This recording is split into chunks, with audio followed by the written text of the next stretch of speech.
Alright, so I know I've dogged out Jeeps in the past, but upon further review, I realize I've always loved the Rubicon. And I mean, these are pretty solid vehicles for what they are. So if you're considering buying a Jeep, usually it's a secondary vehicle or at bare minimum a second vehicle, or you have disposable income to modify the Jeep and make it what you want it to be, because they're very, very modular. Of these two, I mean, they both have a V6 engine, which I know can be sketchy with Chrysler. It's a 3.6 liter. It puts out decent power, but it's not like a performance beast. So I like that. They're not trying to extract too much out of the engine. I would go with the silver one. I feel like it shows dirt less, scratches less. It doesn't look as felt as that other one, but it looks more utilitarian to me. And this one's not super expensive. Now, this is a 2016, so it is, it does have some years on it. You're not going to get over 20 miles to the gallon with this. So again, when you're buying a Jeep, you kind of know what you're getting into. It's not like you're on a cruise budget doing this. In that case, you have to make other considerations. But, the doors come on or off. I've had a lot of friends with Jeeps, and getting in, they're comfortable. They feel capable. I've driven them.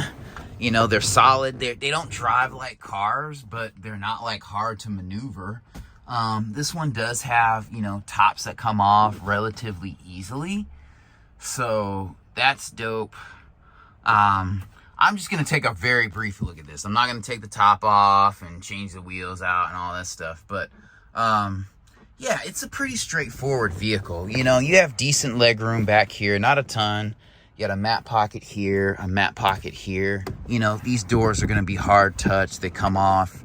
The handle's kind of built in here, to close the door so it doesn't break. These will last. I mean, the vehicle feels solid. It's definitely not hiding who it is. You have exposed screws and metal in this vehicle. That just comes with the territory. You don't have vents back here, which kind of sucks. This is a 2016. You don't even have a charge port back here, so that sucks. But you do have cup holders, so that's cool. Stepping out, you do have rock slider here, and it's very solid, bolted onto the vehicle. This does not flex when you're stepping up, so if you had like a roof rack or something on top, this isn't gonna bend or break in a couple years. These fenders, I know the black fenders are a little bit less premium, but they're less prone to damage and scratches. Overall, this is a blocky, very utilitarian vehicle. You have tow hooks on the back, tow hitch,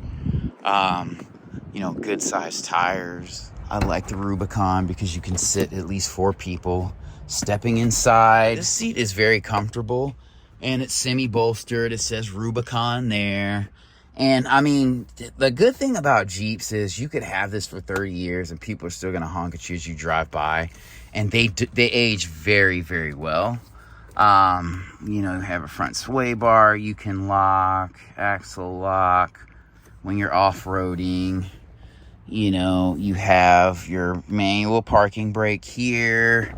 You have your 4 high, 4 low control here. Your knob is right here. This is an automatic. Your vents are dope right here. Your window switches are going to be right here. So like if you've ever ridden a Jeep, they're usually in here or up here somewhere. They're not on the doors because the doors come off. So you have your keys and your phone holder in here, grab bars here. Everything feels solid. You're sitting up. The dash does come up a little bit because this windshield probably comes off. This isn't a bad vehicle. I mean, this is very analog, but this is a 2016, so you still have Bluetooth, cruise control. This has an Alpine CD player. Ooh, and I forgot to quote-unquote pop the hood. You do this number here. So you just pull these down. Up she goes. So this is your V6 here. It is longitudinally mounted. That's dope. You have your battery there, your electronics there, your washing fluid there, brake fluid over there. To lock the hood in place, you just put this back, fold it. Not used to doing this, but Have your small antenna there. You could immediately take this off-road. It does have ground clearance, 4-wheel drive. This one I do like. I like the all black. I think that is dope. It's pretty much the same thing. You have disc in the back, massive tires, hopping in. This is a 2019, so it's a little bit newer. But yeah, I mean, not a bad vehicle at all. You know you're sitting up, and you know you're in a solid vehicle when you get into a Jeep. So it's just that it's not a practical vehicle just for commuting. I wouldn't buy a Jeep if I had to commute like 30 plus minutes to work on the highway. That's not going to be comfortable day to day. I would have one of these and maybe like a Sentra that I could beat around, or an Altima. But yeah, I mean, this is a solid vehicle, you know, for what it is. Media input here, charge ports. Don't know why we still use these ports, but whatever. I like the American flag on this one. That's pretty dope. I like how it says trail rated.